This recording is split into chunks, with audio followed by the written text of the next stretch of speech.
Caitlin Clark's first regular season WNBA game was rough, to say the least.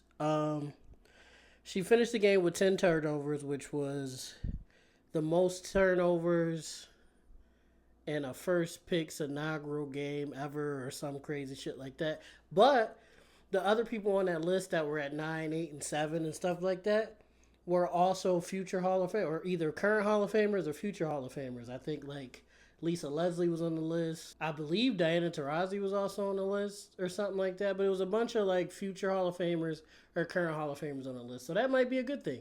I don't know. 10 turnovers isn't good, but the company that she was with might be a good thing. I hope I'm saying her name right. Dejanay Carrington, who is gorgeous, by the way, had a beautiful, her hair was beautiful, her makeup was on point, like she was looking great, and she was fucking playing great. And she locked Caitlin up. She was on Caitlin like she wanted to take her out on a date or something like that. Like she was on the girl's ass. No diddy. And it was it was very much this not gonna be the first time. It's not gonna be the last for Caitlin. But it was very much a welcome to the WNBA moment. And she wasn't the only one. Like the few times that Carrington was out, they had Alyssa Thomas on her, DeWanna Bonner was on her a little bit. The whole team was just on her bumper and not letting her get nothing easy. And another thing too, the Sun were beating her up. Like Caitlin spent more time on the ground than she spent on her feet. They were just roughing the girl up. Like she was getting knocked down. Whether she had the ball or didn't have the ball in her hand, I seen her getting bowled a lot and just getting roughed up. Stuff that was not happening on the college level. She definitely had her welcome to the WNBA moment. She's going to have more of those. But it was rough. Like I said, it was very rough. Even in that, though, even with her not shooting well and getting a lot of turnovers and just not really being able to find a real groove throughout the game, she still finished with 20 points. So to me, in a very bad game to still be able to score 20 points is phenomenal, especially in the WNBA. It's not exactly like the NBA, like scoring 15 points in the WNBA or averaging 15 points in the WNBA is like averaging like 20 to 25 points. You see what I'm saying? So her being able to supersede that and still score 20 in a bad shooting game and a turnover heavy game, that's great. And I feel like she's only going up from here. I don't think she could play any worse than she played in that game. She made her free throws. Those are some positives. She was still trying to get the ball to her teammates as best she could, even though she was being smothered. Like they were double teaming her. When Carrington was out, the one-on-ones were rough. It was just, like I said, very rough game. Also, in her defense, she was playing against one of the best perimeter defensive teams in the WNBA. Like the Sun, besides the Aces and the Liberty, who are two super teams, the Connecticut Sun are probably the third or fourth best team in the league and have a very real chance of winning a championship if, Vegas and the Liberty weren't so top heavy. You know what I'm saying? They are elite defensively. They got great scorers. They're great at rebounding.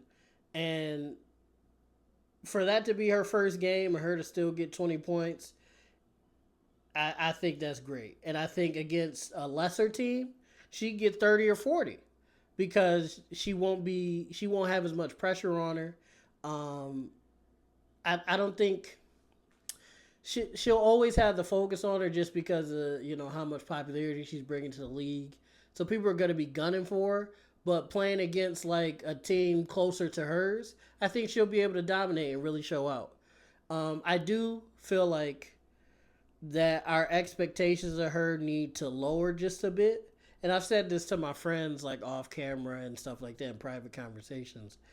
Like, she's a rookie, guys. Like, this type of stuff is probably going to happen all season, especially against elite level teams like the Sun.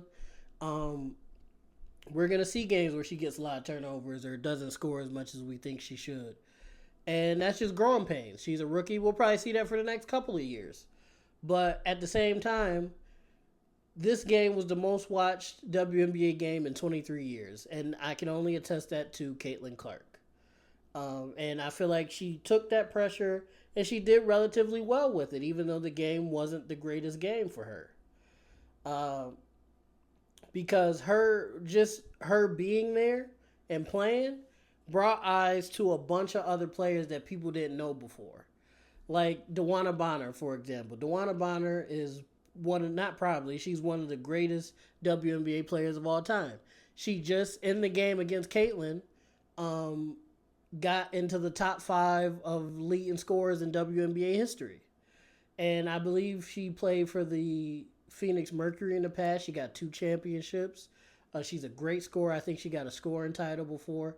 She's she's just an amazing player, great defender. She's always been, and nobody knows who she is. I know who she is because I've been watching the WNBA and just keeping up with it for a while now.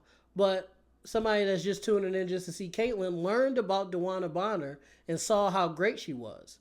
They even had a graphic up that I believe her searches, Dewana Bonner's searches by the third quarter on Google went up 250% or something like that because she was just playing so well.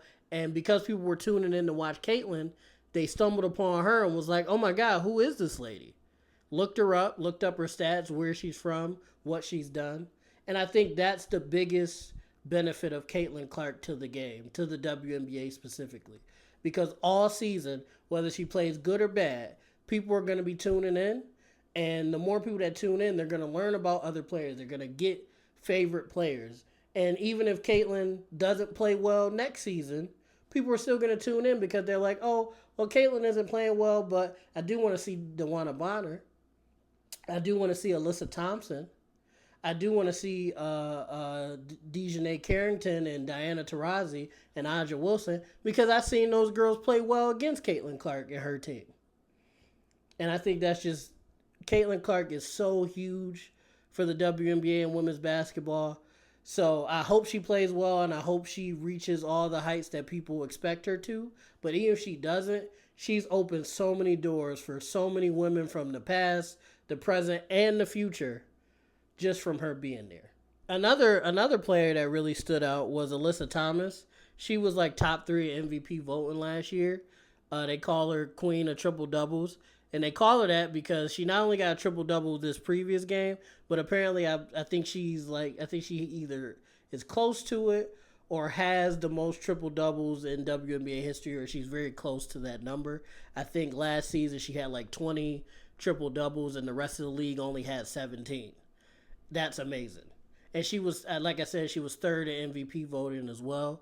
So again, like I said, just shining light on other players that otherwise wouldn't have got that shine if Caitlyn wasn't around. But, first game was rough, but I think there was a lot of great takeaways for Caitlyn and the league as a whole, even though the game wasn't the greatest for her. I think the Fever, they are a very young team, but the Fever need to get rid of that coach. No offense, but she fucking sucks. I'm sorry. They were running a terrible offense. Yes, they were shutting Caitlyn down, and the Connecticut Sun are an elite defensive team and just an elite team in general. But the offense they were running just was so stagnant and plain that it was kind of easy for the Sun to stop Caitlyn and stop Aaliyah Boston. Aaliyah Boston shot the ball 6 times. There's no world where Aaliyah Boston should only be taking 6 shots. Now, if she's missing or having a bad game, okay, that's different. But she still should be taking 12, 15, 20 shots a game, really. Because her, Caitlin Clark, and Nalissa Smith are the 3 best players on the team. The 3 best scorers on the team. They should be taking a majority of the shots. And plays should be drawn up for them to be taking shots. And the fact that they weren't is just insane. So they need to get rid of that coach. I think some people were talking about getting Caitlyn's coach from Iowa because she just retired and Iowa got a new coach. I don't know if she'd be willing to do that or not, but that would be great. Dawn Staley would be awesome, but I know she's not leaving South Carolina anytime soon. I don't know, but I think the Fever can really turn things around. They got a whole lot of potential. They got some great players. Um, the bright side of them having this terrible ass coach is that they're not going to win many games and they're probably going to get the first pick again. And that means they can get Paige Beckers. Caitlin Clark, Paige Beckers, Aaliyah Boston, and Melissa Smith. That's a championship team waiting to happen. So maybe keep the coach for this year so you can get the first pick and then fucking fire her as soon as you draft Paige. All right, y'all. This has been another episode of the 3 on PLAX TV. I hope you guys enjoyed. I hope I didn't beat up on Caitlin too bad. The Connecticut Sun beat her up enough. I do think Caitlin is going to, do very well and bring a lot more eyes to the WNBA, and that's the most important part. Make sure you like, make sure you comment, make sure you subscribe, make sure you ding that notification bell so you know every time I drop a video. And most of all, YouTube. I love you guys. Peace out.